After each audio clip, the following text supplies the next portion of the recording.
Voici la correction de l'exercice numéro 10, page 23. Il envoie de toutes les couleurs. Le bleu de bromophénol se présente sous deux formes différentes. L'une colore la solution en jaune lorsque le pH est inférieur à 3,1. L'autre la colore en bleu lorsque le pH de la solution est supérieur à 4,6. Une solution S est obtenue en versant de l'acide nitrique, HNO3 liquide, et quelques gouttes de bleu de bromophénol pur dans un volume d'eau. La solution S obtenue est verte.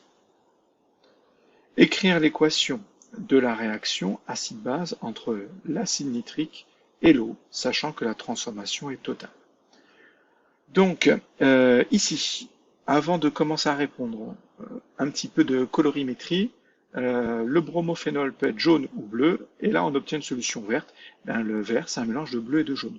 Sous-entendu, vu qu'elle est jaune en dessous d'un pH 3 et bleu au-dessus d'un pH 4,6, on est censé logiquement être dans un pH où le bleu et le jaune se côtoient, c'est-à-dire entre 3 et 4,6. Donc voilà, le côté logique, je pense, a dû vous sauter aux yeux ou presque. Bon, en tout cas, il faut avoir ce côté logique, parce qu'on voit bien qu'il y avait une plage de pH qui n'était pas couverte, et donc ça va être la plage de pH où on est vert. Donc ça veut dire que si jamais on doit calculer un pH de cette solution, on doit être entre ces deux valeurs. Maintenant, on va donc écrire l'équation. Donc on a deux couples. On a de l'acide nitrique qui est mis dans de l'eau. Attention, le bleu de bromophénol n'est pas ici, on n'a aucune information sur lui. Il n'est pas considéré comme un acide ou une base. En fait, il va être un acide ou une base, mais en quantité extrêmement faible, qui fait qu'on ne va pas en tenir compte. C'est un indicateur coloré, son but est juste nous donner une information colorée sur le contenu de la solution, mais pas d'intervenir, d'interagir, de réagir avec les composants. Donc on a deux produits, l'acide nitrique et l'eau. Donc on a le couple avec l'eau, on a le couple avec l'acide nitrique. Ensuite, on souligne l'acide nitrique, comme son nom l'indique, c'est un acide. Donc pour retrouver son couple, je pars de lui en tant qu'acide, je retire H+, et j'obtiens NO3-. Ensuite, par déduction, l'eau ne peut être qu'une base, parce qu'il peut y avoir une réaction entre un acide et une base. Dans ce cas, je rajoute H+ à l'eau et j'obtiens H3O+. Donc voilà comment je fais pour retrouver les couples. Maintenant, et en soulignant bien les deux réactifs. Pourquoi? Parce que je commence à écrire les demi-équations par les réactifs. Donc j'aurai H2O qui est la base, donc plus H+, parce que le H+, est toujours du côté de la base, égale à H3O+. Et HNO3, l'acide nitrique, est égal à la base NO3- plus H+. Maintenant, je fais le total, c'est-à-dire j'additionne les réactifs entre eux que je note ici, j'additionne les produits entre eux que je note ici, et je sais que les ions H+, vont s'éliminer, donc je ne les ai pas notés. Donc ils vont se simplifier. Il me reste H2O plus HNO3 ici, et H3O plus NO3- ici. Et on me dit que la réaction est totale, donc totale, on ne fait qu'une seule flèche de gauche à droite. Ensuite, donner un encadrement de la concentration en quantité de matière d'ion oxonium présent dans la solution S. Donc, c'est ce que je vous ai dit tout à l'heure, c'est que le pH, vu que la solution est verte, qui est un mélange de bleu et de jaune, le pH devrait être compris entre 3 et 4,6. Donc, on va calculer la concentration des ions oxonium pour un pH de 3, la concentration en ion oxonium pour un pH de 4,6, et la concentration des ions oxonium de la solution devrait être entre ces deux valeurs. Donc là, c'est ce que je dis ici, la coloration verte est un mélange de bleu et de jaune, le pH de la solution est donc entre 3 et 3,0 et 4,6.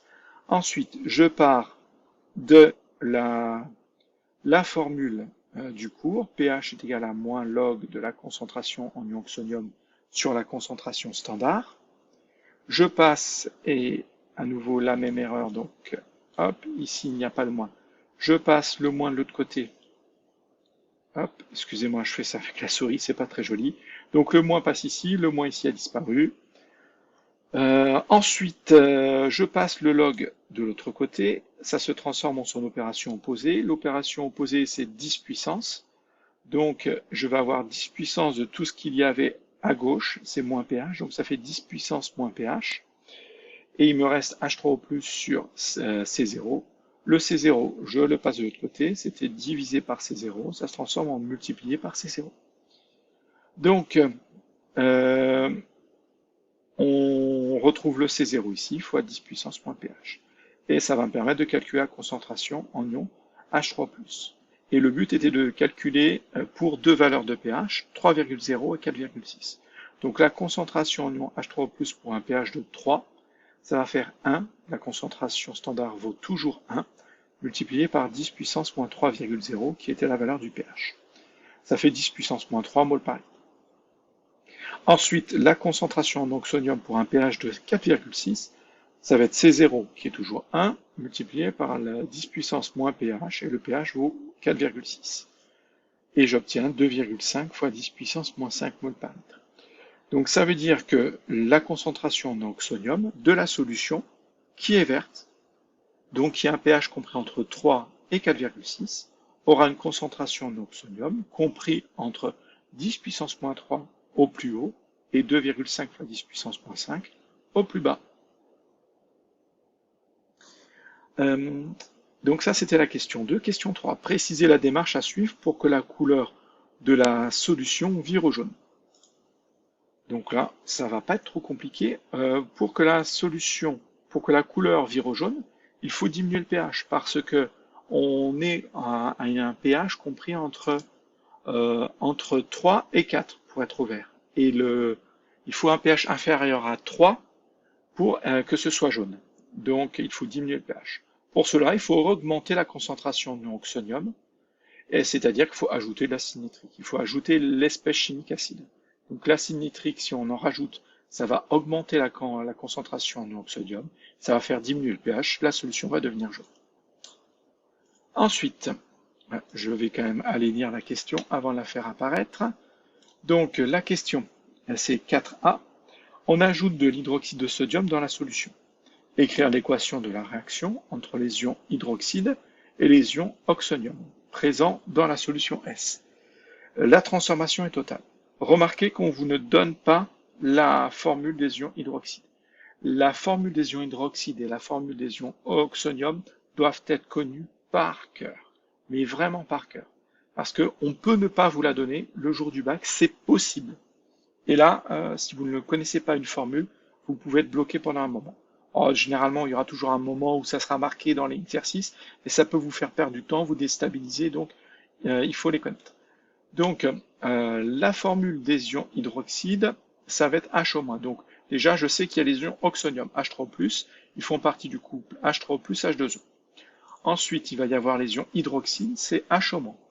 Et ils font partie du couple H2O, H-. Voilà pourquoi ces deux ions sont à connaître, parce que ce sont les deux ions qui font partie des couples où l'eau est présente. Donc, on commence par écrire, donc on a une réaction entre les ions H3O+ et les ions H-. Donc, on commence par écrire H3O+ égale avec ce qu'il reste, c'est-à-dire la base, l'eau, plus les ions H+. Ensuite, on commence par écrire ce que j'ai souligné, ce que l'on a introduit, les réactifs. L'ion hydroxyde, plus, vu que c'est une base, on met l'ion H+ à côté de lui, égale à l'acide, c'est-à-dire l'eau ici. Petit rappel, ça veut dire qu'on a l'eau qui est ici une base dans ce couple, qui est ici un acide dans ce couple. C'est une espèce chimique qu'on appelle amphotère, parce qu'elle peut être soit une base, soit un acide, suivant l'utilisation. Donc, maintenant, je vais faire la somme. Donc, j'additionne tout ce qui est à gauche, tous les réactifs entre eux, j'additionne tous les produits entre eux, et je note que H3O+, plus H- plus H+, donne, on fait une seule flèche, c'est une réaction totale, une seule flèche de gauche vers la droite, donne H2O plus H2O plus H+. Remarquez que je n'ai pas marqué les H+, parce que le H+, et le H+, dans les réactifs et dans les produits, se simplifient, s'annulent.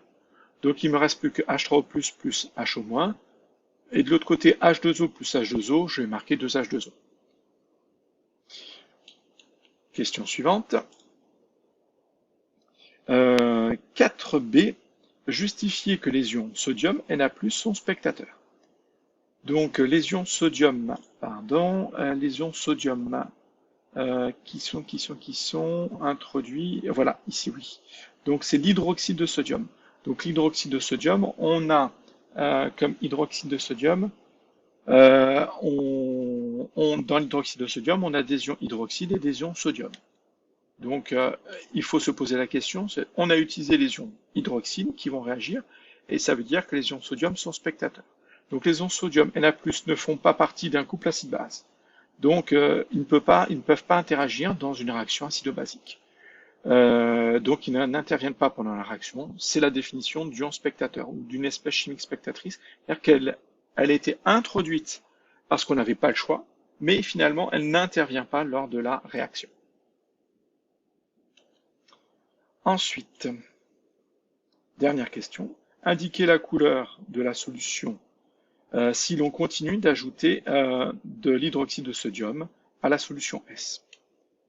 Donc, en fait, si on regarde la réaction, si on rajoute des hydroxydes de sodium, donc des ions hydroxydes, eh ben, on va avoir les ions à oxonium qui vont réagir avec ces ions hydroxydes. Donc la quantité des ions oxonium va diminuer. Si la quantité des ions oxonium diminue, alors le pH va augmenter. Si le pH augmente, on va finir par passer au-dessus de la valeur 4,6 et la solution va devenir bleue. Donc c'est ce que je note ici. Si on continue à ajouter l'hydroxyde de sodium, la concentration en quantité de matière en ions oxonium va diminuer, car les ions oxonium réagissent avec les ions hydroxydes que l'on verse, donc leur quantité diminue. Le pH va donc augmenter et la coloration va devenir bleue.